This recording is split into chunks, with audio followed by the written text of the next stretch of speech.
রাতের অন্ধকারে ভালো মতো কিছুই দেখা যাচ্ছে না, কিন্তু কি আর করি, মায়ের শেষ ইচ্ছে পূরণ করতে না পারলে সারা জীবন আমার মনে আক্ষেপ থেকে যাবে। তবে চেষ্টা করে দেখি কিছু যদি পাওয়া যায়।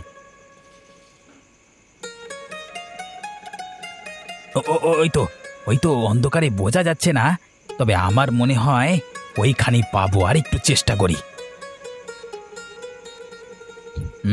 একটু সময় লাগবে বটে, তবে পেয়ে যাব নিশ্চয়ই। খুব বেশি না হলেও হবে, শুধু মায়ের জন্য দু চারটে হাতে এলেই কাজ হয়ে যাবে। যাক, এবার ধরেছি মনে হচ্ছে একটা। যাক, মায়ের ইচ্ছাটা অন্তত পূরণ করতে পারবো।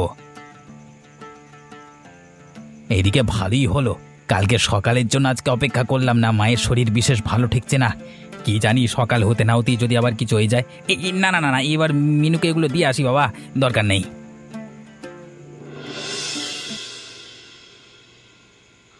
ও ও আর আর পারছি না রে রুনা।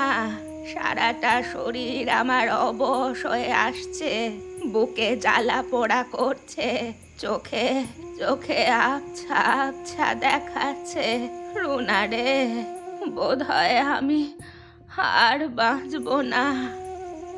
মা, মা তুমি এভাবে বলো না, তুমি খুব তাড়াতাড়ি সুস্থ হয়ে যাবে। এমন কথা বললে আমার ভীষণ ভয় করে মা। আমি তোমাকে ছাড়া থাকতে পারবো না মা। আমিও কি তোকে ছেড়ে যেতে চাই, কিন্তু শরীরের যা অবস্থা, কত রোগ এসে আমার শরীরে যে বাসা বেঁধেছে, এর থেকে আর রেহাই নেই রে মা আমার। মা, মা তুমি খুব তাড়াতাড়ি সুস্থ হয়ে যাবে। দাদা তোমার জন্য ডাক্তারবাবুর কাছে গিয়ে ওষুধ নিয়ে আসবে।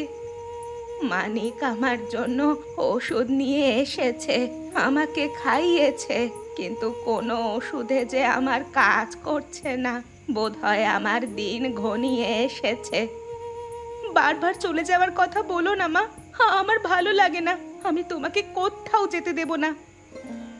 আহারে, আমার মেয়েটা, কত ইচ্ছে ছিল তোকে ভালো পাত্র দেখে ধুমধাম করে বিয়ে দেব, কিন্তু তার আগেই যে আমি অসুস্থ হয়ে বিছানা ধরলাম। তোর একটা গতি করে যেতে পারলে আমি যে শান্তিতে মরতে পারতাম। মা, তুমি একই কথা ঘুরিয়ে ফিরিয়ে বারবার কেন বলছো? তোমাকে সুস্থ হতেই হবে। আমি আমি তোমাকে কোথাও যেতে দেব না। রুনা, রুনা তুই কত বড় হয়ে গেছিস, কিন্তু এখনো বাচ্চাদের মন মতো স্বভাব তোর গেল না। আচ্ছা বলতো, মানিক কোথায় গেছে? দাদাকে তো দেখলাম পুকুর পাড়ের দিকে যেতে। আমি ওকে জিজ্ঞেস করলাম, এই সন্ধেবেলায় ও পুকুর পাড়ে কি করতে যাচ্ছে? মানে কি উত্তর দিল তোকে? বললো পুকুর পাড়ে নাকি বিশেষ কাজ আছে। কি জানি বাবা, সন্ধেবেলায় অন্ধকারে পুকুর পাড়ে আবার কি কাজ? ও, বুঝেছি, বোধহয় আমার কথা রাখতেই পুকুর পাড়ে গেছে। কি যে উল্টোপাল্টা কথা বলছো না, আমি কিছুই বুঝতে পারছি না। তুই বুঝবি না রে রুনা, মানিকটা যে আমাকে কত ভালোবাসে, আমার কথা রাখার জন্যই মনে মনে কাজ করে যাচ্ছে।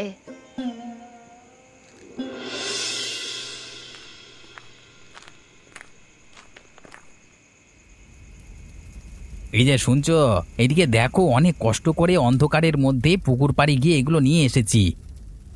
এই রাত্রিবেলায় তুমি পুকুর পাড় থেকে চিংড়ি মাছ নিয়ে এসেছো? খেয়ে দিয়ে তোমার কাজ নেই নাকি? মিনু, রাগ করো না, তুমি জানো মায়ের শরীর ভালো না। মায়ের ইচ্ছে করছে মা মাছ দিয়ে পুঁটি শাক খাবে। মায়ের শরীরের যা অবস্থা, কালকে সকালে সূর্যোদয় দেখতে পাই কিনা সন্দেহ। বাঁচা যাবে, এই বুড়ি কতদিন ধরে যে বিছানায় পড়ে পড়ে জ্বালাচ্ছে আমাকে। সব কাজ তো আমাকেই করতে হয়। তুমি আর তোমার বোন দুজনেই শুধু ন্যাকা কান্না কেঁদে বেড়াও, কাজের কাজ তো কিছুই করো না। মিনু, তুমি কি কথা বলছো? তুমি মাকে বুড়ি বলছো? মা সুস্থ থাকবে, এই সংসারে কত কাজ করেছে, তোমার আদৌ যত্ন করেছে। এখন আর শেষ সময় তুমি ওনার সম্পর্কে এমন কথা বলছো, এটা কিন্তু ঠিক নয়। আর জ্ঞান দিতে এসো না তো। রাত অনেক হতে চলেছে, আমার অনেক কাজ আছে, সেগুলো করতে দাও। তোমার কথা শোনার মতো আমার কাছে অত সময় নেই। আচ্ছা ঠিক আছে, কিন্তু একটা অনুরোধ আমার রাখতেই হবে। বাবা বাবা, আমি সকলের অনুরোধ রাখার জন্য একেবারে যেন ঠেকা নিয়ে বসে আছি। বলো বলো, কি অনুরোধ করতে এসেছো শুনি? মায়ের ইচ্ছে হয়েছে মাছ দিয়ে পুঁই শাক খাবে, তাই আমি পুকুর পাড়ে গিয়ে কটা চিংড়ি মাছ ধরে এনেছি। তুমি মায়ের জন্য একটু মাছ দিয়ে পুঁই শাক করে দাও না গো। ওসব আদিক্ষেতা আমি করতে পারবো না। এই রাতের বেলা আমি মাছ ধরবো না, আমার গায়ে আঁশ গন্ধ করবে। যদি তোমাদের মায়ের ওপর এতই দরদ, তাহলে তোমার বোন কি করছে? সত্যি কোন দুঃসময়ে যে আমি তোমাকে বিয়ে করে এ বাড়িতে এনেছি গো। থাক থাক, তোমাকে আর কিছুই করতে হবে না, আমি নিজের হাতে মায়ের জন্য মাছ নিয়ে পুঁই শাক রান্না করবো। দেখো, তোমাদের এইসব নাটকের মধ্যে আমাকে জড়িও না। তোমরা যা ইচ্ছে তাই করো, আমি এসবের মধ্যে নেই।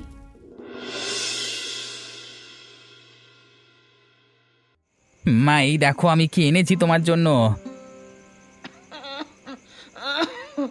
ও ও মানিক, তোকে খুঁজছিলাম। কোথায় গিয়েছিলি বাবা তুই? মা, আমি তোমার ইচ্ছে পূরণ করবার ব্যবস্থা করতে গিয়েছিলাম গো। ও, বুঝতে পেরেছি। তাই তো একটু আগেই আমি রুনার কাছে তোর কথা বলছিলাম। অনেক ভাগ্য করে আমি তোর মতো ছেলে পেয়েছি। আর আমি বুঝি তোমার খারাপ মেয়ে? না রে মা, তুইও আমার প্রিয় আদরের রুনা। আচ্ছা ওসব কথা থাক, এই দেখো আমি তোমার জন্য নিজের হাতে চিংড়ি দিয়ে পুঁই শাক রান্না করে এনেছি। তুমি খেতে চেয়েছিলে না, তাই একবার খেয়ে দেখো কেমন হয়েছে।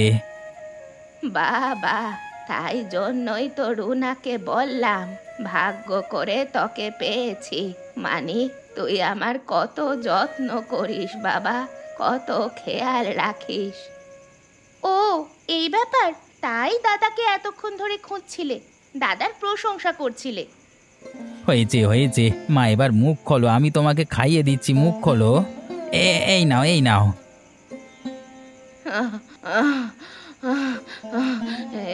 একটু একটু জল দে রে তোরা, জল দে।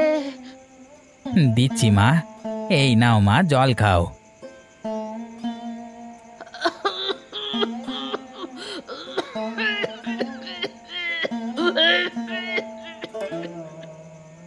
মা, মা, ও মা, ও মা, কি হয়েছে তোমার? মা, মা, অমন করছো কেন তুমি?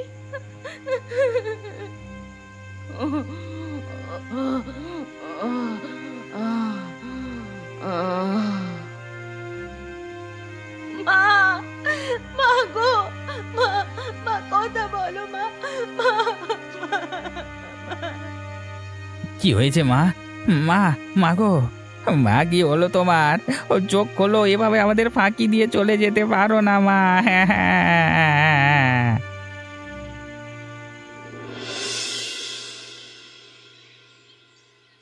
এই যে মহারানী, পুকুর পাড়ে কাপড়গুলো কাঁচা হলো তোর?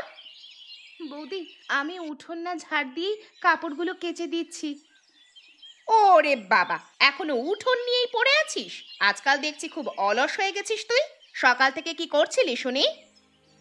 বৌদি, সকাল সকাল উঠেই গোয়াল ঘর পরিষ্কার করেছি, গরুদের ঘাস খাইয়েছি, ঘরদোর পরিষ্কার করে এখন উঠোন পরিষ্কার করছি। একেবারে আমাকে উদ্ধার করে ফেলেছো। সকাল হয়ে দিন গড়িয়ে গেল, এখনো উঠোন ঝাড় দেওয়া হয়নি। কাপড় কাচা, দুপুরের রান্না কে করবে? তোমার মরা মা? বৌদি, তুমি কথায় কথায় মার নাম নিয়ে কথা বলছো কেন? ওরে বাবা, কি মুখোড়া হয়েছো তুমি! দাঁড়াও, তোমার মুখ আমি চড়িয়ে ফাটিয়ে দেব। এই দেখ দেখ কেমন লাগে এবার। তুমি আমাকে মারলে বৌদি? আজ অব্দি কেউ আমার গায়ে হাত তোলেনি। মা বেঁচে থাকতে কোনোদিনও আমাকে মারেনি। দাদা মারা তো দূরের কথা, কোনোদিন জোর গলায় কথা অব্দি বলেনি। আর সেখানে সেখানে তুমি আজ আমাকে মারলে? ওরে বাবা, কি আল্লাদি রে! তোমাকে কেউ শাসন করেনি, এই কারণেই তুমি এত বার বেড়েছো, মুখে মুখে তর্ক করা শিখেছো। তবে জেনে রাখো, আমি কিন্তু তোমার এসব আচরণ প্রশ্রয় দেব না। আমি কি এমন কাজ করেছি বৌদি যে তুমি আমাকে মারলে? তুমি বিনা কারণে আমার মরা মায়ের নাম উল্লেখ করলে, তাই জন্যই তো আমি তোমাকে বললাম। চুপ করা বলছি, আর একটা কথাও বলবে না। দাঁড়াও দাঁড়াও, আজ তোমার দাদা আসুক, তারপর দেখো আমি তোমাকে এই বাড়ি ছাড়া করার ব্যবস্থা করছি। এভাবে ঘরের ওপর বসে বসে অন্ন ধ্বংস করা আমি কিছুতেই হতে দেব না। আমি আর বৌদির অত্যাচার সহ্য করতে পারছি না। মা, মা তুমি আমায় এখানে একা ফেলে ছেড়ে চলে গেলে, আর আমি কত কষ্ট পাচ্ছি সেটা কি তুমি জানো? মা, মা তাই আমি ঠিক করেছি যে আমিও তোমার কাছে যাব। আমি আর বেঁচে থাকতে চাই না, এত কষ্ট আমি আর সইতে পারছি না।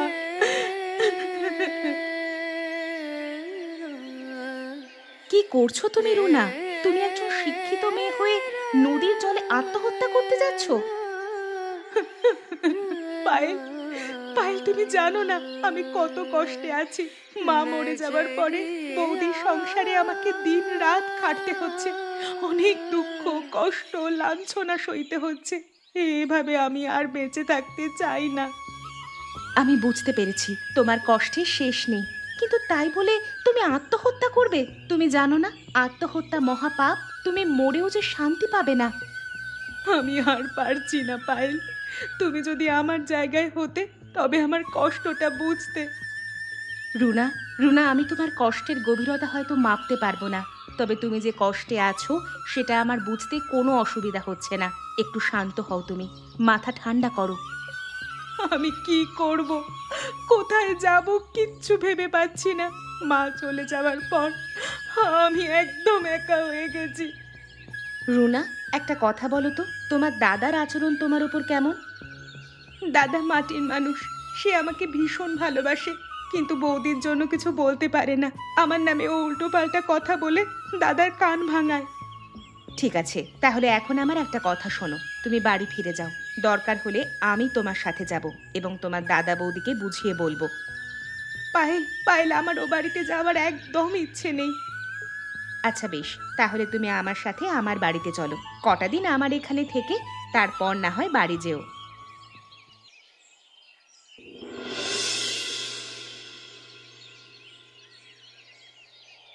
মিনু, আরে এই মিনু, সকাল থেকে রুনাকে তো দেখতে পাচ্ছি না, কোথায় গেল সে, তুমি কি জানো? আমি কি করে বলবো বলো? তোমার আদরের বোন কোন চুলে মরতে গেছে। তুমি রুনার বিষয়ে এভাবে কেন কথা বলছো? এই বাড়ির সমস্ত কাজ মুখ বুজে করে, তোমার প্রতিদিনের অত্যাচার সে গোপনে সহ্য করে। ও, যত দোষ নন্দ ঘোষ এখন আমি। মুখ সামলে কথা বলবে। আমি তোমার বোনকে কি অত্যাচার করলাম? হ্যাঁ, এই বাড়িতে থাকতে হলে হাত গুটিয়ে বসে থাকলে তো হবে না, কাজকর্ম তো করতে হবে। রুনা আমার একমাত্র বোন, তার খারাপ ভালোর দায়িত্ব আমার, তাই সে হাত গুটিয়ে বসে থাকবে না কাজ করে খাবে, এই কথা বলবার তুমি কে? কি বললে? তুমি ঘুরিয়ে ফিরিয়ে আমাকেই দোষারোপ করছো? তাহলে বলো মিনু কোথায় গেছে? দুপুর গড়িয়ে বিকেল হতে চললো, এখনো মিনুকে কোথাও দেখতে পাচ্ছি না, আমার মন অস্থির করছে। তুমি নিশ্চয়ই রুনাকে কিছু বলেছো না? সকালবেলা তোমার আদরের বোন কাজে গাফিলতি করছিল, তাই আমি ওকে বকেছি। এরপর আমি জানি না ও কোথায় গেছে। কি জানি বকেছো না ওর গায়ে হাত তুলেছো সেটা তুমি জানো। জেনে রাখো, ওর কিছু হলে কিন্তু আমি তোমাকে ছাড়বো না। তুমি আমাকে এভাবে অপমান করছো? আমি কি রুনাকে একটু শাসনও করতে পারবো না নাকি? দেখো দেখো, একটা কথা বলে দিচ্ছি, আমাদের সংসারে থাকতে হলে আমার কথা মতোই চলতে হবে। তুমি যদি অতিরিক্ত বাড়াবাড়ি করো তাহলে কিন্তু আমি গ্রাম শুদ্ধ লোকের সামনে তোমাকে অপবাদ দিয়ে জেলে পাঠানোর ব্যবস্থা করব। আর আরে মাথা গরম করো না, ঠিক আছে, আমি দেখছি রুনা কোথায় গেছে। হায় রে, আমাদের আদরের বোনটা কোথায় গেছে, কি খাচ্ছে কিচ্ছু জানি না। ওর জন্য মনটা ভীষণ অস্থির করছে। ওপর থেকে মা এসব দেখে নিশ্চয়ই ভীষণ কষ্ট পাচ্ছে।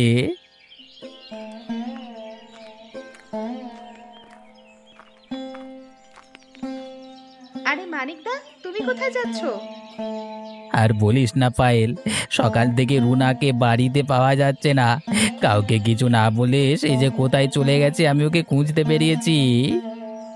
মানিকদা, তুমি চিন্তা করো না, আমি আসলে তোমার কাছেই যাচ্ছিলাম রুনার বিষয়ে কথা বলবার জন্য। তাই নাকি? তুমি কি রুনাকে দেখেছো? হ্যাঁ মানিকদা, তুমি চিন্তা করো না, রুনা আমার বাড়িতেই আছে।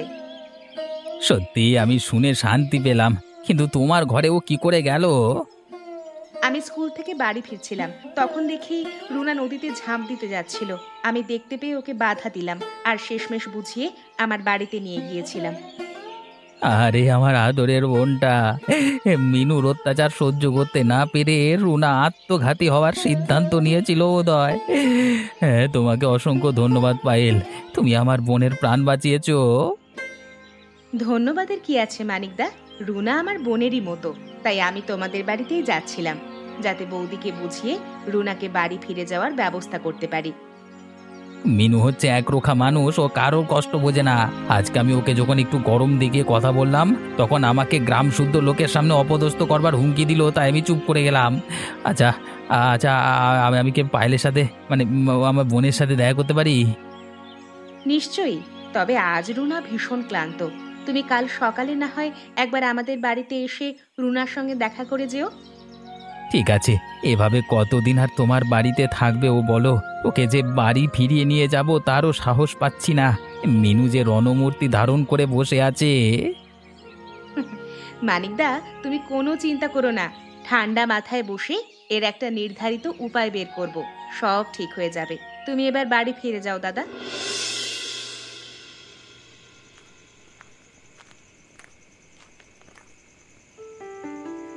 এই যে শুনছো, অনেক রাত হলো, খেয়ে নিয়ে শুয়ে পড়ো। আমার খিদে নেই, তুমি খেয়ে নাও। তোমার আবার কি হলো? বাইরে গিয়ে নেশা করে এসেছো নাকি? মিনু, তুমি জানো আমার এসবে আসক্তি নেই। বুঝতে পেরেছি, তুমি নিশ্চয়ই রুনার চিন্তা করছো। ওই মেয়ে যা চালাক, দেখবে গ্রামের কোনো লম্পট ছেলের হাত ধরে পালিয়েছে। মিনু, এবার কিন্তু বেশি বাড়াবাড়ি হয়ে যাচ্ছে। তুমি আমার বোনের সম্বন্ধে এভাবে কথা বলতে পারো না। তোমার চিন্তাধারা এতটা নিম্ন, তাই তুমি সকলের বিষয়ে এমন ধারণা পোষণ করো। হয়েছে হয়েছে, আর কথা বলতে হবে না। বোন নিখোঁজ হয়েছে বলে উপোস করে বসে আছো, তা থাকো। আমার কি, আমি আজ মাছ দিয়ে পুঁই শাক রান্না করেছি, রসিয়ে মজিয়ে খাবো। জি জি মিনু, তোমার সাথে কথা বলতে আমার রুচিতে বাঁধে। তোমার খিদে পেয়েছে, তুমি খাও, আমাকে ডেকো না। যত সব আদিক্ষেতা, না খেয়ে পড়ে থাকো। আমার মা বেঁচে থাকতে তুমি মায়ের সাথে যে খারাপ আচরণ করেছিলে, এবার আমার আদরের বোনটাকেও বাড়ি ছাড়া করলে। এর ফল একদিন তুমি নিশ্চয়ই পাবে। অনেকক্ষণ ধরে তোমার কথা শুনে যাচ্ছি, আর একটি কথা বললে আমি এখনই গ্রামবাসীদের জোর করে তোমার নামে অপবাদ দেব, বুঝেছো? আচ্ছা আচ্ছা, ঠিক আছে, আমাকে একা থাকতে দাও। তুমি না হয় মাছ দিয়ে পুঁইশাককে শুকে থাকো। মরণ, যত সব।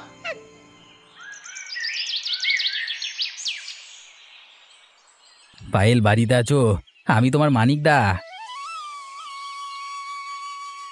ও মানিকদা, আসো আসো, ভেতরে আসো।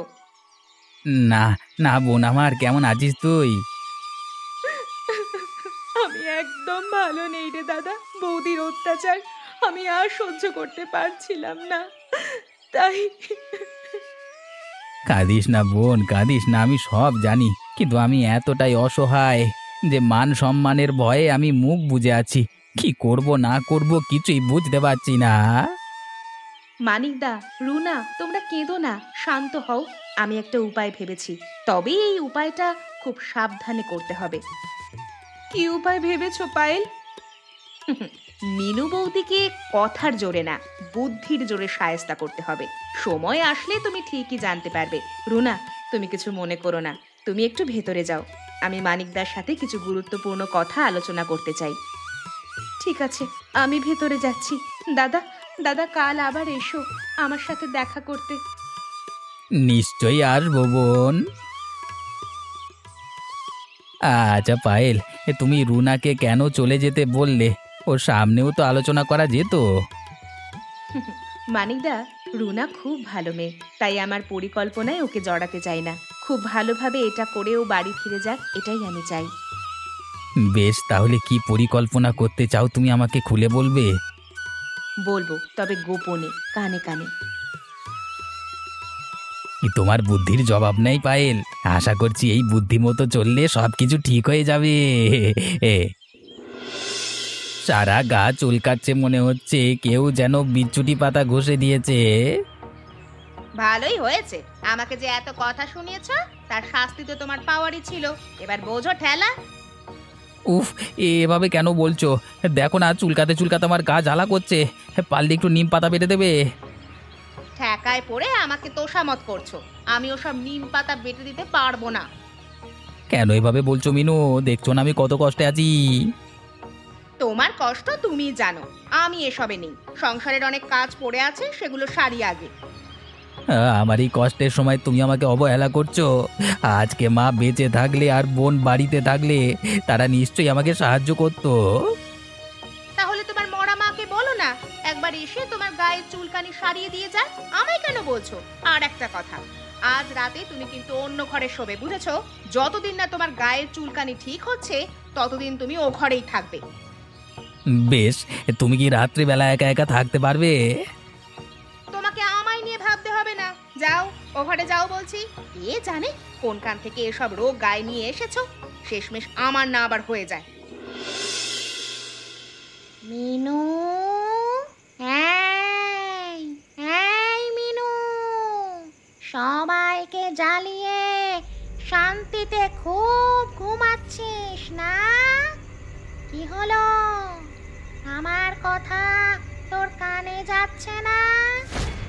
কে কে এত রাতে কে আমাকে ডেকে ঘুম ভাঙাচ্ছে আমার? উফ, শান্তিতে একটু ঘুমোবো তাও না। অনেক ঘুম ঘুমিয়েছি সবাইকে জ্বালিয়ে, এবার তোর ঘুম আমি কাটতে এসেছি। কে কে ওখানে? কে আপনি? এত রাতে আপনার কি চাই? কেন বিরক্ত করছেন? যান যান, চলে যান এখান থেকে। একবার উঠে দেখ, এদিকে তাকা, আমি তোর শাশুড়ি মা।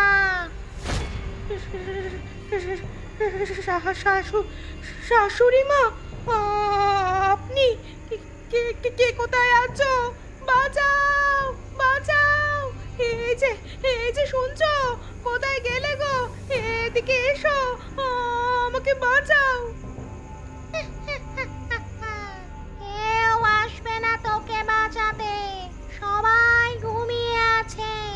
একমাত্র আমি তোকে এই মুহূর্তে মারতে পারি অথবা বাঁচাতে পারি। আমাকে আমাকে কেন মারবেন আপনি? আমি আপনার কি দোষ করেছি? কি দোষ করেছিস একবার মনে কর দেখি। আমি জীবিত থাকতে তুই আমাকে কত জ্বালিয়েছিস। এখন আমার একমাত্র আদরের মেয়েটাকে সংসারের কাজে খাটিয়ে তাকে মারধর করে ঘর ছাড়া করেছিস। আমার ছেলেটাকে অযত্নে রেখেছিস আর বলছিস কি দোষ করেছিস? না না না, আমি আমি ভুল করেছি। আমাকে আমাকে ক্ষমা করে দিন। আমাকে আমাকে প্রাণে মেরে ফেলবেন না। আপনি আপনি আমায় যা বলবেন আমি তাই শুনবো। ঠিক আছে, তুই বলছিস যখন, তাহলে একবার সুযোগ আমি তোকে দিচ্ছি। কাল সকালেই তুই পায়েলের বাড়ি থেকে রুনাকে নিয়ে আসবি। মানিক এবং রুনার কাছে ক্ষমা চাইবি, বুঝেছিস? ঠিক আছে, আমি আপনার কথা মতো আপনার ছেলে এবং মেয়ের কাছে ক্ষমা চাইবো, আর রুনাকে এই বাড়িতে ফিরিয়ে নিয়ে আসবো। মনে রাখবি, ভবিষ্যতে আর যদি কোনোদিন তাদের তুই কষ্ট দিয়েছিস তাহলে সেই দিনই তোর শেষ দিন হবে। না না, আমি আমি আর কখনো অমন ভুল করব না। এখন থেকে আপনার কথা মতোই আমি চলবো।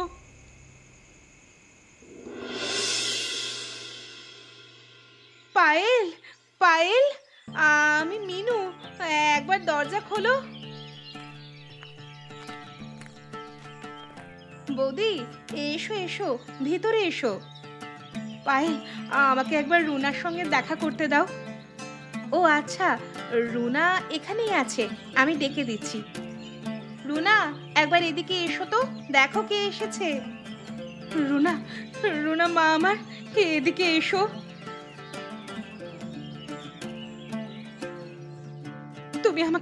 তুমি আমাকে ক্ষমা করে দাও। আমি তোমার ওপর অনেক খারাপ ব্যবহার করেছি। আমি এসেছি তোমাকে বাড়ি নিয়ে যেতে। এই যে শুনছো, তুমি আমাকে ঠিকই বলতে। আমি তোমাদের সাথে অনেক খারাপ ব্যবহার করেছি। আমি আমার ভুল বুঝতে পেরেছি। আমাকে তোমরা ক্ষমা করে দাও।